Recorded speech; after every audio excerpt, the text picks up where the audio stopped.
Welcome to the show, ladies and gentlemen, boys and girls, scholars, learners, skeptics, and anyone who's ever thought their opinion matters. As you know, Campus Debates is the show where we get to hear the youth discuss emergent issues and controversial issues, and we get to hear the perspective of the youth.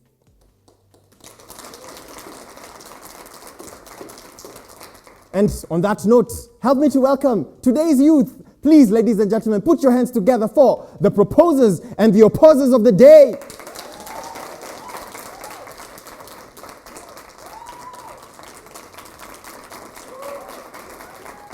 Wonderful. Now, before they take their seats, I should let you know that debaters are not boring people. Debaters have very interesting lives. And this is our opportunity to look into those interesting lives. Let me start with Chantel. As a debater, you've had the opportunity to be in different places around the world representing the country. Question, in your debate journey in these different countries, which country is your favorite and why? Definitely Ghana, because I think the culture there is just so interesting. The food, the intense debate culture, and the circuit growth has just been interesting to witness. So I think, yeah, definitely Ghana has been an eye-opening experience. I've been there twice and I've loved it each time. So next time I'm looking forward. Interesting. So if any government official is watching from Ghana, this is a good time to think about giving her a free flight to Ghana. She loves your country. Think about it, because we're being watched globally. Now, let me move to this other side. Becky, you are the other person who's had the opportunity to practice debate as a sport, and we know that debate is especially a very intellectual sport. Simple question. When it is not debate, what other sport do you find interesting and why? And any comments you want to make about that sport? I definitely say basketball and focus on the NBA. I think we have an intense season ahead of us. We have younger teams. You're talking of OKC and the likes, and then you have the vets in the game. That's the Lakers and the Warriors trying to win. And I think a hot take is Steph will win his 5th ring before LeBron. Ooh, I'm sure there are viewers who agree with you and there are viewers who want to oppose what you say. But talk about opposition. How about we get into the debate today? The debate is this House believes that the King's recent visit to Kenya should have been accompanied by monetary reparations beyond the apology. Are we ready, ladies and gentlemen? Are we ready? Round of applause. Debaters, you can take your seats. Now, judges, ladies and gentlemen, no debate would be complete without a distinguished panel of judges. And today, we have our judges. Let me start with the chief judge for today, and that is Mr. Jeff Melita. Wave to your audience. Wave. We have, on his left, Mr. Ramon Joe. And on his right, we have Bironga Faith, who's also a panelist for this particular day. Perhaps I should ask the chief judge an interesting question. You've had the opportunity to be a judge a number of times. My question is, when it comes to judging a debate, what do you feel is the most challenging thing that you usually have to deal with as a judge? Ideally, it's just the dealing with the intellectual burden that is placed there by these teams. You know, everybody's smart, everybody is coming to you with really, really good arguments. So ideally, it's just how to convince the winning team, the losing team rather, that they lost legitimately, and how to convince the winning team, or rather, deciding the winning team. Yeah, I think that's okay, convincing the losing team that they lost legitimately, even as you decide the winning team. Talk about willing and losing and difficult judges' decisions. Ladies and gentlemen, we are ready for the debate. Please put your hands together for the first proposer. No team in this debate is going to tell you that they're going to solve colonialism, because this is something that has happened. The question then becomes, how best do we mitigate the existing harms of such an atrocious time in history? That is the debate in question. A concession before we start as the government team in this debate, we think, one, these individuals in question would have probably been poor if colonialism had not happened, right? We think that that reality could have also existed. But what we'd like to argue is a specific angle in this debate. But colonialism did happen, and the consequences are with us today. Not just in the emotional burdens that most of these descendants are dealing with, but the economic implications that they have on their lives, hence the debate in question, happy to propose. Two things then. The first thing is, how do we recover from colonialism? And most importantly, how best do we respect the wishes of the victims in question? We think, Chair, that it is belittling for you to offend groups of people than for you to decide how to repatriate them. We think the voice of those that have been affected by your actions ought to be one, heard, but most importantly, respected. That is the debate today, and we think that that respect is odd. Key question before we go into arguments, and then we take a POI on that side. We think when King Charles came to Kenya, the idea was simple. He would face the government of the people of Kenya, one.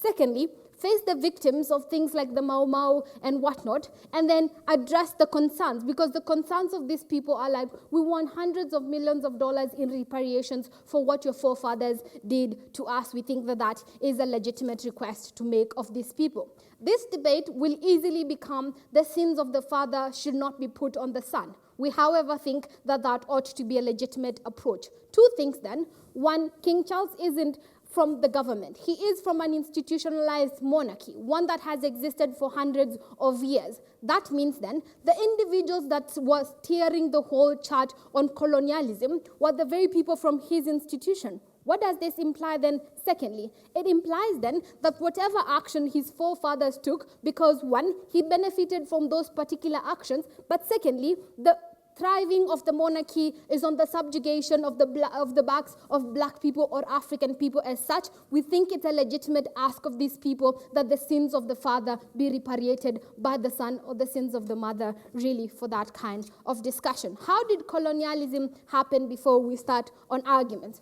One, it was the divide and conquer mechanism that sets clans against each other, that forced chiefs to sell their own groups of people. Secondly, it is the demonization of local cultures to tell you that your religion is not enough and that you're worshipping the devil and as such you'd go to hell. That emotional manipulation really did work. Thirdly, it is enforced economic systems. Michelle and I would argue to you how, one, we inherited a broken economic system, and secondly, for the most part of the 60-something years we've been independent, we've been trying to play catch-up. But thirdly, the groups of people that were economically disenfranchised at that point in time are still bearing the band of that kind of stick. The third thing here is that enforced economic systems, we think slaves were forced to work on plantations where they were not paid commensurate amounts. But secondly, they were forced to pay taxes without meaningful representation. That in itself means it is immoral, it is morally reprehensible then to require those that suffered from the consequences of your actions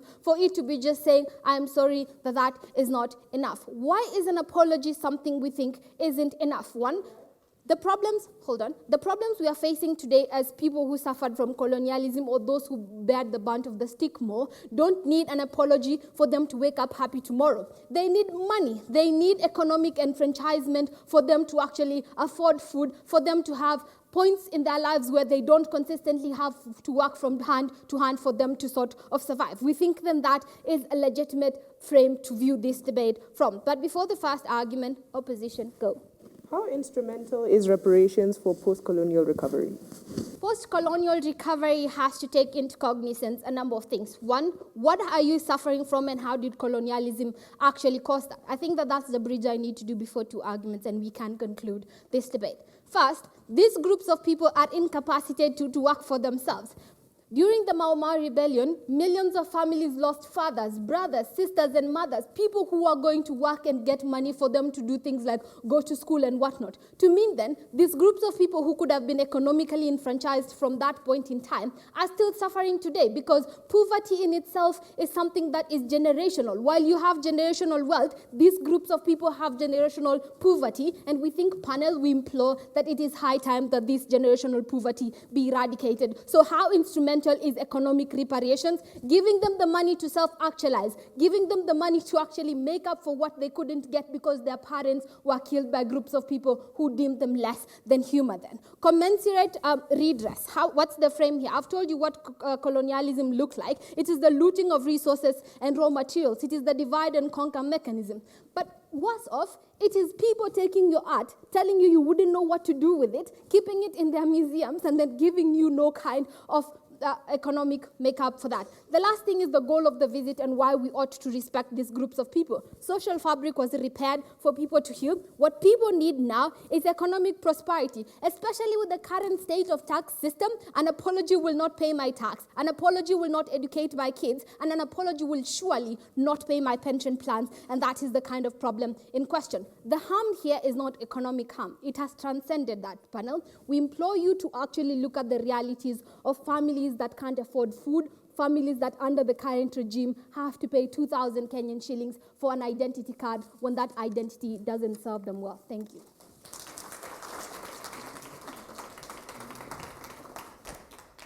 Becky raises the question of whether the sins of the father should be meted on the son, or more specifically in this case, the sins of the mother, and also tells us that an apology is not enough to make you happy. You actually need money. Let us hear what the opposition has to say about these things. Ladies and gentlemen, welcome the opposition.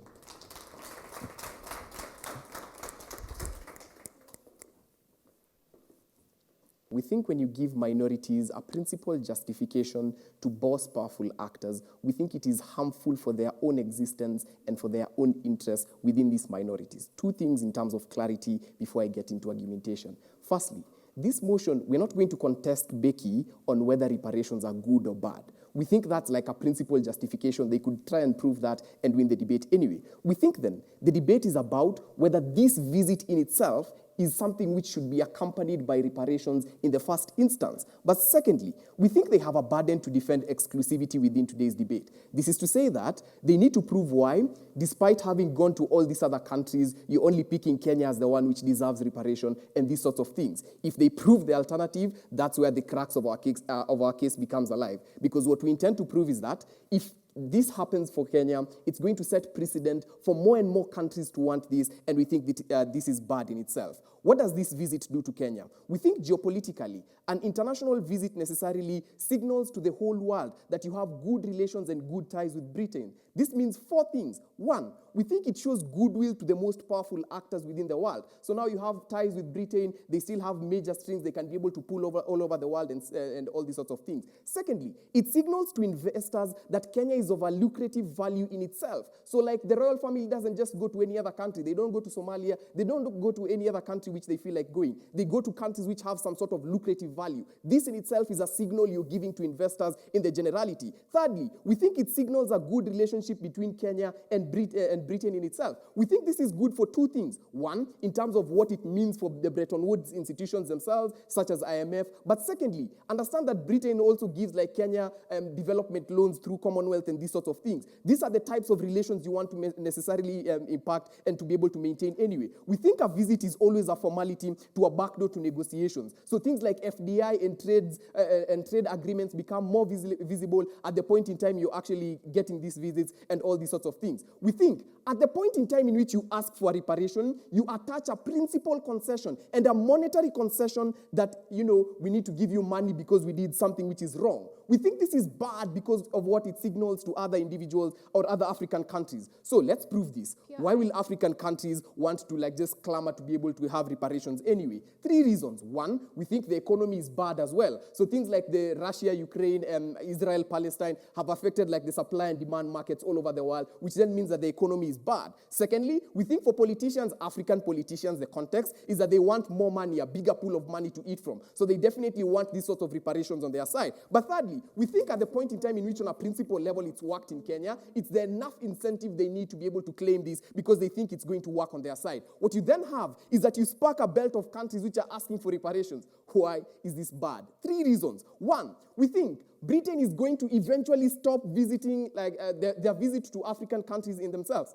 Why is this bad? We think this in itself severes the relationship that Africa is, or rather Kenya is trying to create within the geopolitical arena and these sorts of things. We think like this stopping of visiting in itself, because you've attached a monetary value to these sorts of visits, necessarily means that there's going to be a net effect on investors and Bretton Woods institutions. But secondly, on how it like affects the shaping of history which is related to colonization in Africa. We think Britain is likely to become more self-defensive in shaping history in itself, because understand, at the point in time in which you have a powerful media which can be able to shape the geopolitical arena in terms of narratives, and now everywhere you go, you're being asked to give out money. We think what like the most proximate thing they would want to do is to like become more rigid into accepting colonization, because every time they accept colonization, they're asked to pay and these sorts of things. What it then means is that they're likely to use their large media narratives to be able to like just revolve around the narrative that colonization essentially happened, and this is bad. But another thing, we think it means less benefits coming from Britain anyway,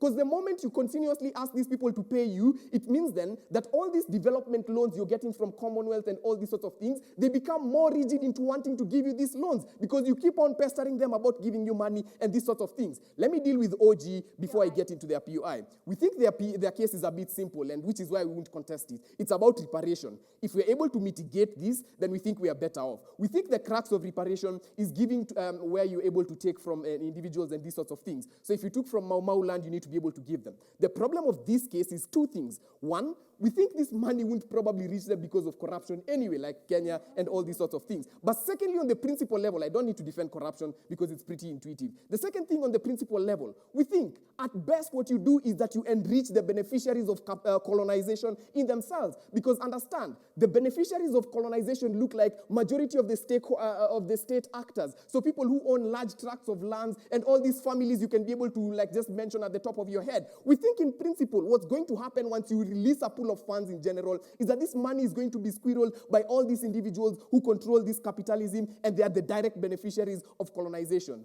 Sure. What that speech sounds like is, I offended you and I have the right to decide how you feel and what you demand from me. That is immoral. But most importantly, if our benefits that money is given directly to individuals doesn't work, then how does the macro benefits of IMF and Bretton Woods initiatives that come to Kenya actually get to the most affected in question? All right, so here's the thing. We think Africa is at a stage where you need to develop. We think the biggest priority, and this is weighing which Chantal is going to do, should be on things which could develop you. So development loans, not things which focus on a minority of your population, things like reparations. Because what we prove in our speech is at the point at which you go for their case, you make it a more rigid process to be able to accrue these things from the Bretton Woods institutions and from these Commonwealth institutions. We've never been prouder to beat Becky and Adika.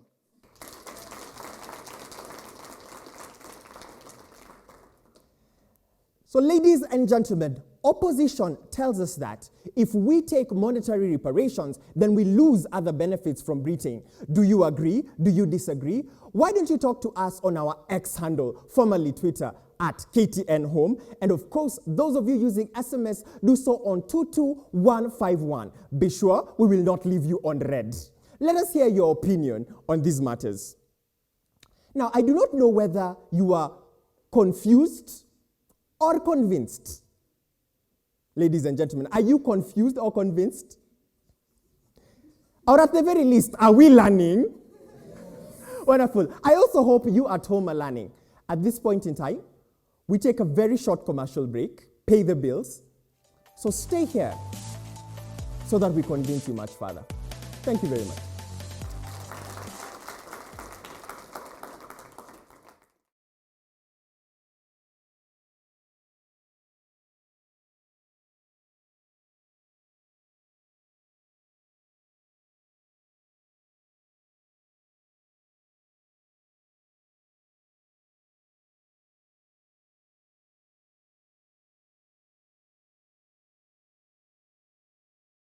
Applause, ladies and gentlemen.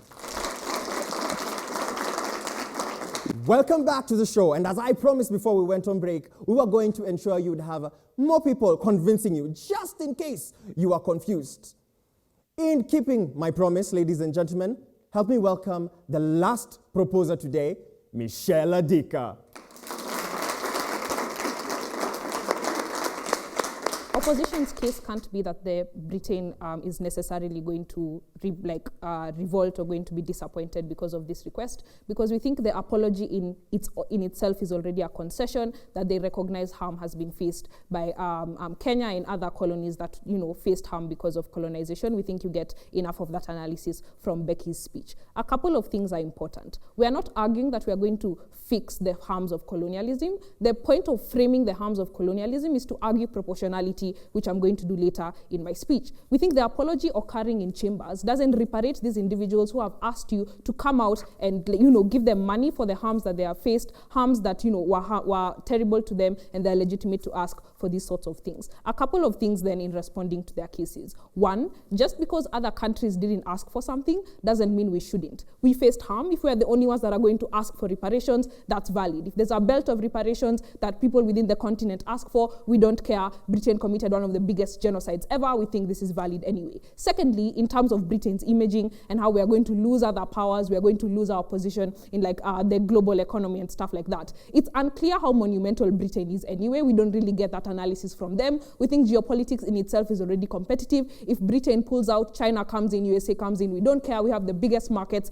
in Africa, and generally we think these countries are going to care about coming into the continent and probably creating marketplaces and having things that are beneficial for their economies. They need to prove why they are suddenly going to pull out. We don't think we get that analysis. Even the president that we have is likely to collaborate with a lot of these parties, so they're still likely to come in and still likely to invest in our economies. That analysis we don't necessarily get. But even if you don't believe all of that, we think the monarchy is not the government. The monarchy taking a stance is not necessarily the Britain government. So they need to prove how this is suddenly going to result in the Britain government having a problem with us. We think the monarchy is just generally ceremonial. We think they can always use their own monarchical funds and stuff like that. This is not a feasibility debate.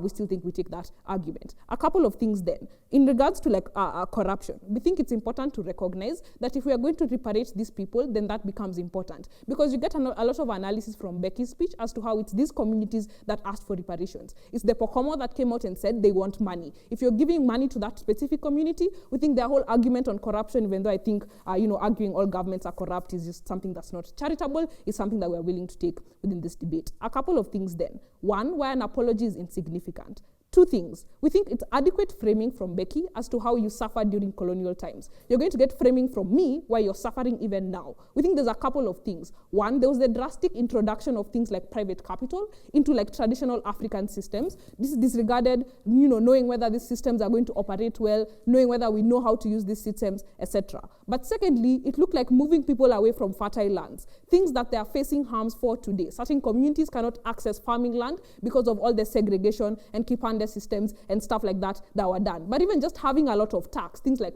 hard tax, things like poll tax, things like ripping from resources within Kenya to build Britain. We think a lot of that is still things that we are facing harms for today. But secondly, and the most biggest impact, because this is going to take up, the idea of corruption, is what it meant for politics. We think the only reason Britain was able to cover up one of the biggest genocides is because of laws, especially laws that were repressive. So things like the Kipando system, things like the repugnancy clause that took out a lot of traditional African society laws that were existing. They taught us how to use law to be repressive. They taught us how to be corrupt. They taught us how to create regimes. It's important for us to then have some level of reparations because of this scale of harm that we are able to prove to you. Note, framing this scale of harm is not telling you we are going to solve it. It's telling you that an apology is never going to be enough, especially considering the context of that apology. It was made in chambers to a few people, so a lot of these communities that faced harm didn't even know that apology happened in the first place. But these communities on top of that asked for money. That's what they want to validate the harms that they faced. The best you can do is respect these people and at least give them what they want, because that visit in itself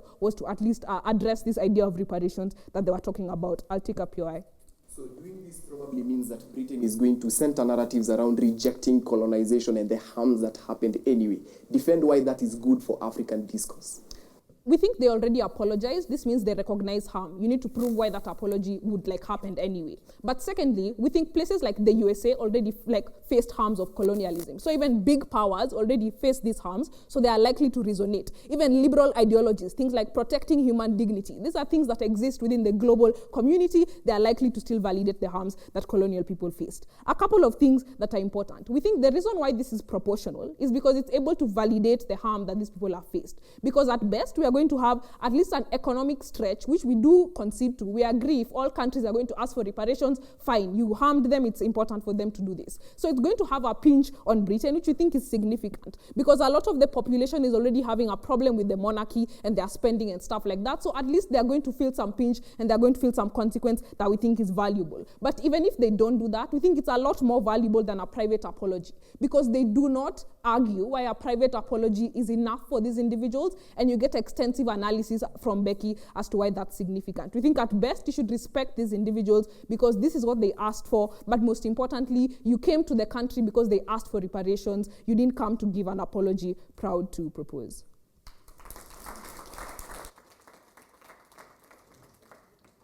Ladies and gentlemen, at the moment, you are still suffering the effects of colonialism.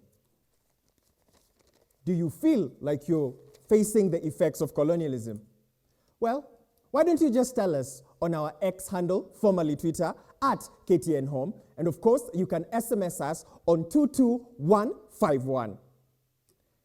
And now, let's move to the final quarter of this particular debate. Ladies and gentlemen, welcome the final opposition speaker.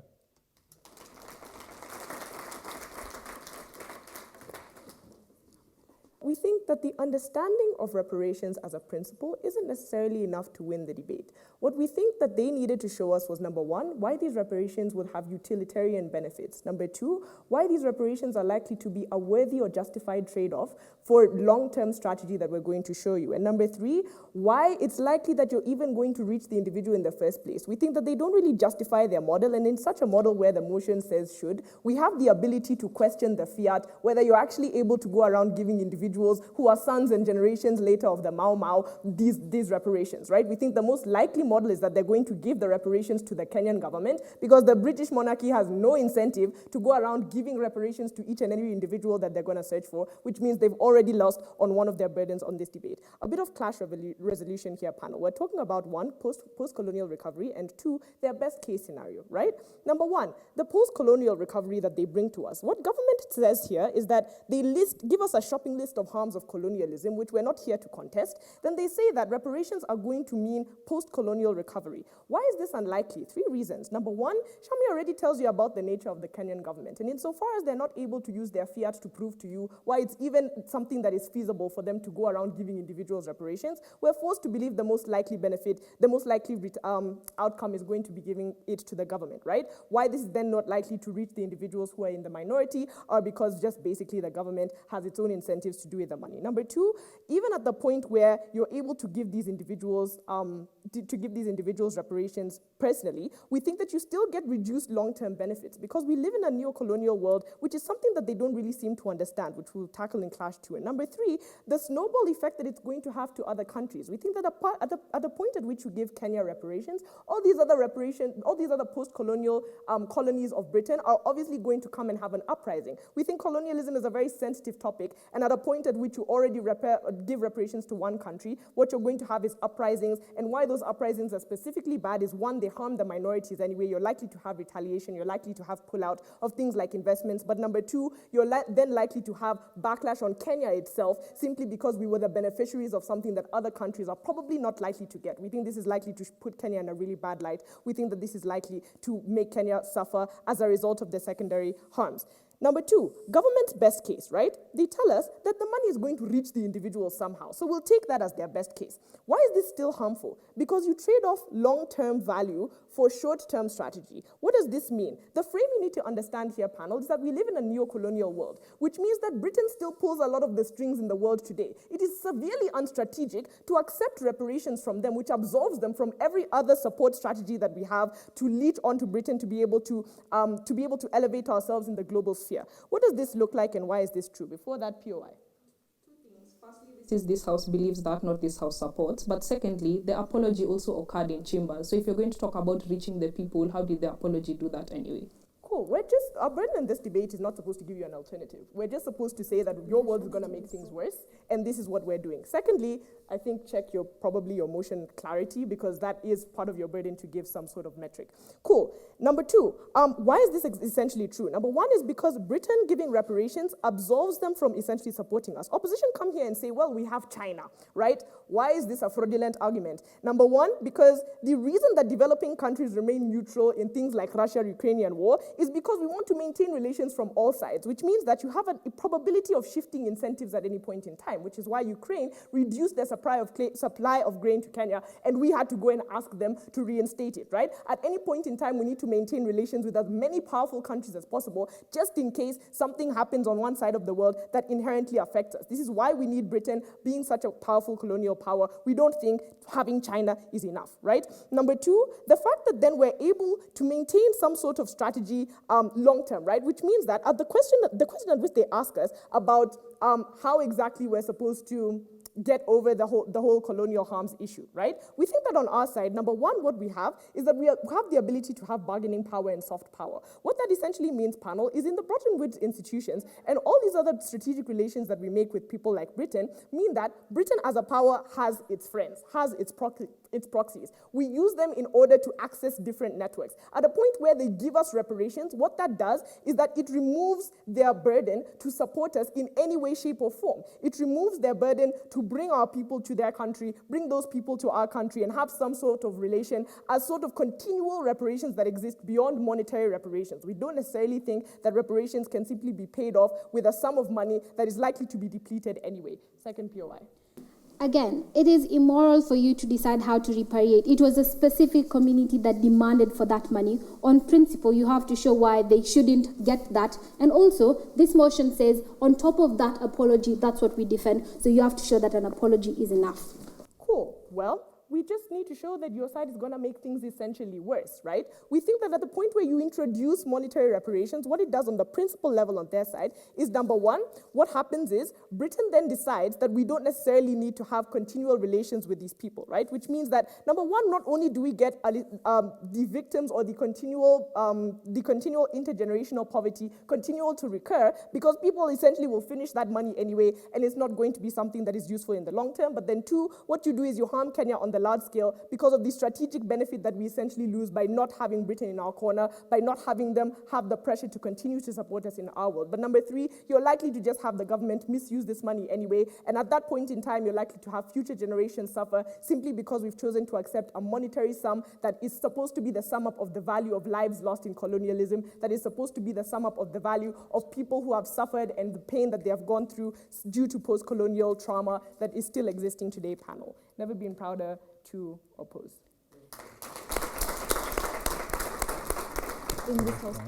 So, ladies and gentlemen, we hear that if Kenya does get these reparations, there'll be a backlash from nations who will also want reparations and will likely not get them. And we also need to maintain our relations with other powerful countries across the world. Those are arguments we have just gotten from the opposition. Do you agree? Do you disagree? Ladies and gentlemen, let us know on our Twitter handle. Now we call it X, and whatever Elon Musk will want us to call it tomorrow, at KTN Home. And of course, you can also tell us on SMS 22151. We also have a poll on our Twitter handle. Please tell us, now having listened to the entire debate, which of these two sides has convinced you? Is it the proposers or is it the opposers? Do let us know on our X handle at KTN Home. As I said, we have a panel of distinguished judges, adjudicators that are supposed to help us know exactly what happened in this debate.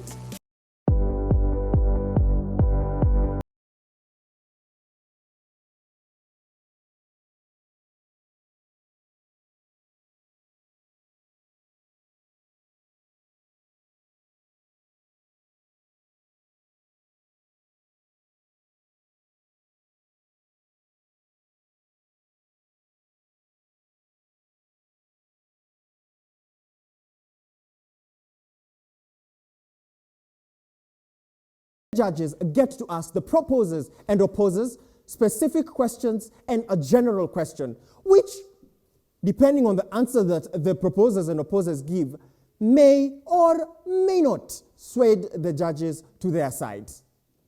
Ladies and gentlemen, let me hand this over to the chief adjudicator for this particular day, Mr. Jeff Milita. Yeah, first and foremost, as a black man, in post-colonial times. It's very interesting to judge this debate. But even then, a bit of backdrop. Prop runs human dignity, while OP runs monetary benefits that generally do things like creating impacts, access to loans and investment. My question is very simple. Is it possible to quantify the monetary value of human suffering as occasioned by colonialism? Okay, thank you for that question. We don't think it's possible to quantify the monetary value of someone's harm, but I think if I ask you to, apologize to me in a particular way, be it giving me money or whatever other reparation I ask for, then that's what I have decided is going to validate my harm. We think that's the best that you can use. They have told you they want this, so give that to them because that's what they said they wanted. Thank you.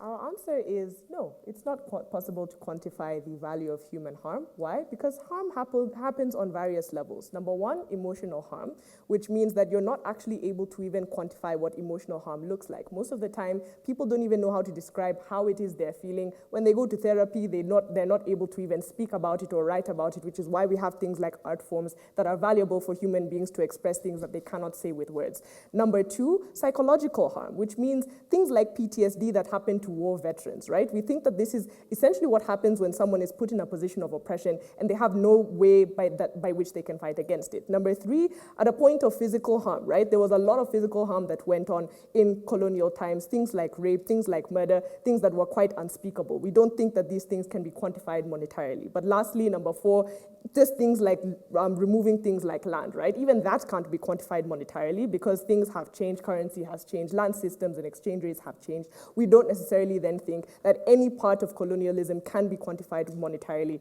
Therefore, reparations should not even be something that we should try to attach to the value of human life or the value of the human experience. For the specific question, now to the government side, is it justified in your world or in your side for Kenya to get monetary reparation and probably lose it or handle it in the least efficient way as opposed to a long-term continual reparation model? Okay, I think that argument assumes that their model doesn't have any holes, which it does. Two things. Their model doesn't show you how Britain is suddenly very pivotal in how we grow as an economy because China and the USA have done far more for this country than Britain has done since it's left this colonizer state in shambles. So for that to work, that model has to actually be working. But secondly, we think it's morally justified, as Adika has just told you, that if you offend me and I dictate how you should reparate me to validate my suffering, you ought to respect it, because doing otherwise and just giving me a mere apology is disrespect to my face. You've disrespected me 60 years ago, and today you're still doing the same thing. There is not much change. They needed to have actually shown us how, if we actually sleep with the enemy in this instance and play buddy-buddy with Britain, that our lives are going to get significantly better, which is something that you do not get. For once, let us respect the African. Let us respect how they dictate how they want to be treated. Thank you. My question goes to team opposition. Have you guys ever forgiven your exes? Don't answer that one. Let's not talk maybe about repercussions. What does justice sound like? All right, so we don't think justice should ever come at the expense of a majority who live within a specific area. If you look at colonization, they can argue everything they want. They can tell you emotional harm, but we think this is something which accrued to everyone who was within Kenya. If we're able to prove that our benefits are actually things which they make worse for the large extent, rather our country in general, then it's probably a better expense as compared to what they give you. Because understand, their case is simply about how you're able to get justice. But we think on our side as well, if we're able to prove that we have like the better austerity measures, better fiscal policies as a result of maintaining our relationship with Britain and all these sorts of things, then we're able to prove justice to a larger group of people. And we think that's the most proximate impact within today's debate. So it's not about like the small impact about giving people who suffered emotional harm. All of us suffered emotional harm. We think the most proximate form of justice is ensuring that in general, Kenya has a long-term plan to how we're able to develop. So this then means we need to be strategic about what benefits we pick, what image we want to have in the geopolitical arena, and what responsibility we want our colonizers to necessarily have in terms of our development. If any of these things is something which makes them more rigid towards how they are able to give us money and all these sorts of things, then it's probably something we should be able to reject. Proud opposition.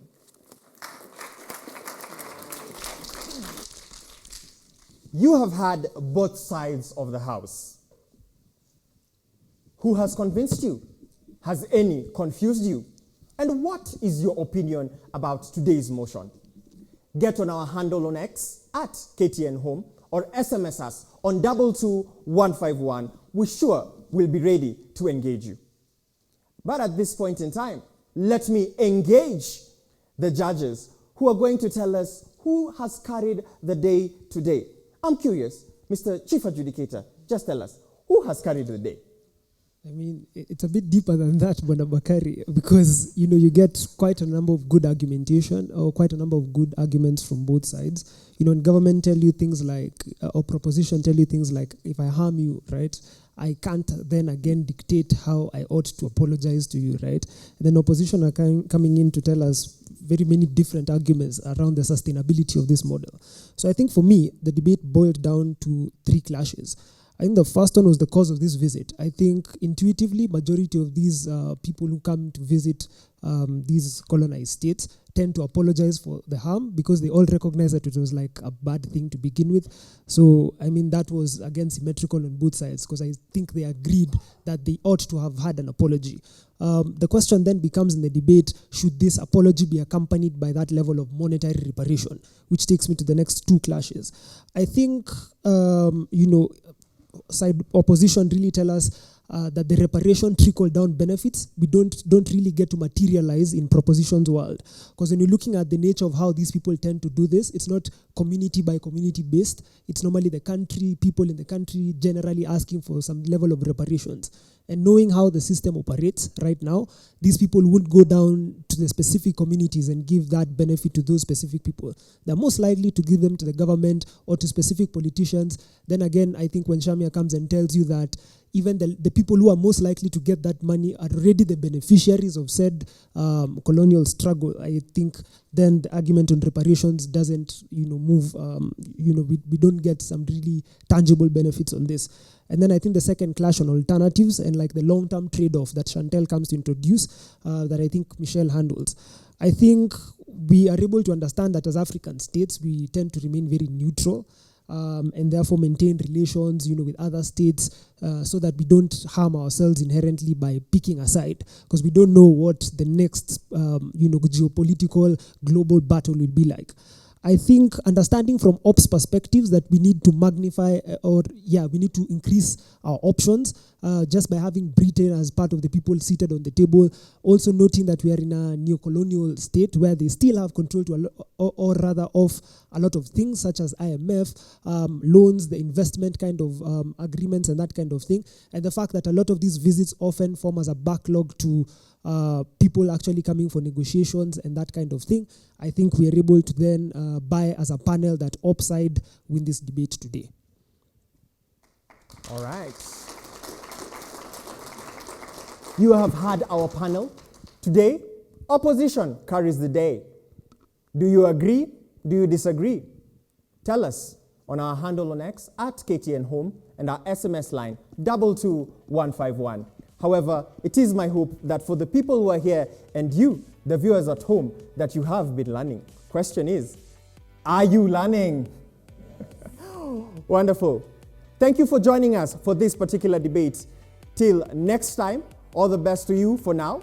Those of you that are night owls, do have a good evening. As for the rest of our viewers, do have a good night.